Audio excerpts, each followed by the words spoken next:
Hello and welcome to this edition of the WT Coaches Show. I'm your host, Kelton Weens, and I'm here with Lady Buff Volleyball head coach Jason Skoch. Now, Coach, this last weekend you went to Kingsville, Texas, and played the Texas A&M Kingsville Javelinas, and you got a sweep. Tell us about it.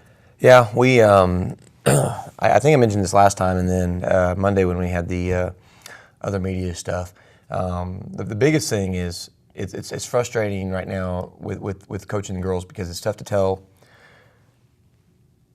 what we're getting better at, what we're sort of slacking on, because this is the first year where every team in the conference is developing, and so Kingsville was just a different team than we played them last. They were way more aggressive, and they just did a lot of stuff, and so we won 3-0. Personally, we didn't play that good, and it's impressive that I guess the way to look at it is we played good enough at certain times, but we were down 18-12 in set 2.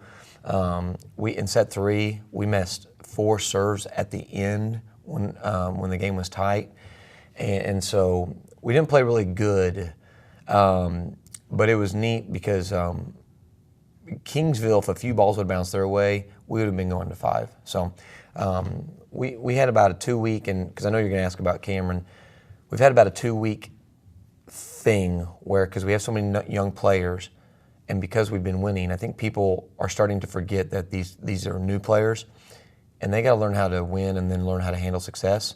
So we've had some pretty poor practices, and the effort hasn't been the same. So against Kingsville, I honestly don't know how we came out. Kingsville played better, and a few people played great against Kingsville, but I didn't like the attitude. And then switching to Cameron, that was probably one of our best, just sort of like attitude and energy games, and our play was better. Cameron actually played better than the scores and stats allowed. In fact, Cameron just went to 5 with Tarleton, and I don't know.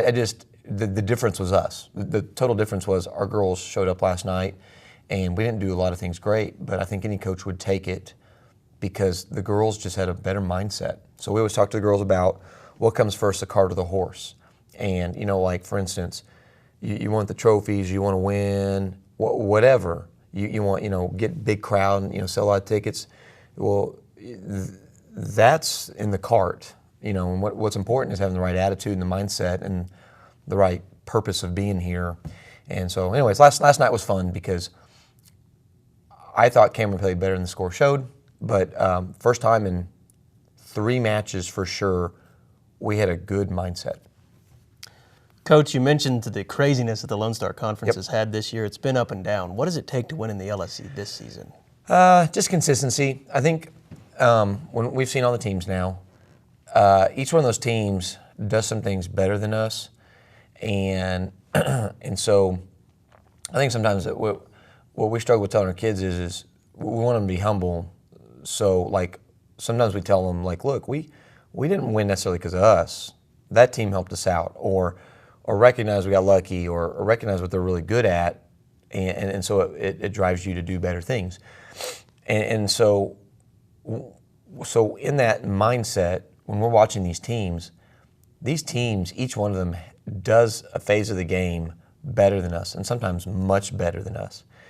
And so then I pose the question to the players a few times, rarely, but a lot to the assistants is why do we win?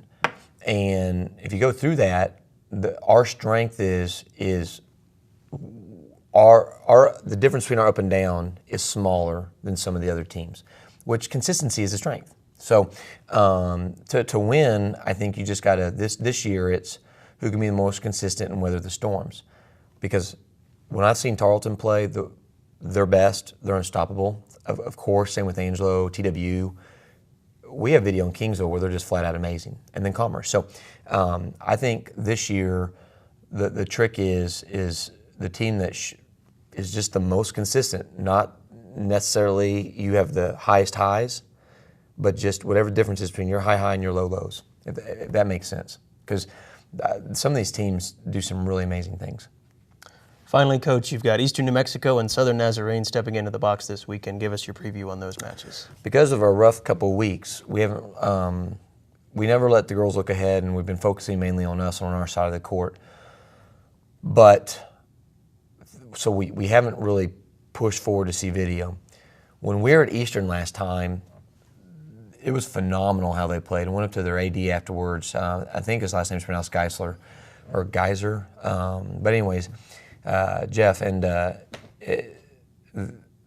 coach that they brought in, and he was a former assistant when they were really good under Mike, he's brought a really good energy to them. They play the same in their defense, and so we won 3-1. We were sloppy on some things, but they made us sloppy. So I'm sort of excited about the fast turnaround because it's fresh in the girls' minds where we can remind them. But Eastern ain't the normal Eastern. They're good. They went to 5 with Commerce, who just beat TW, who beat. So you get, again, this year in the conference, it's A beats B, B beats C, C beats A. And so how do you evaluate? SNU, Southern Nazarene, I actually used to live behind them when I was in Oklahoma, right behind the campus. And they were an AI powerhouse, now they're in Division II.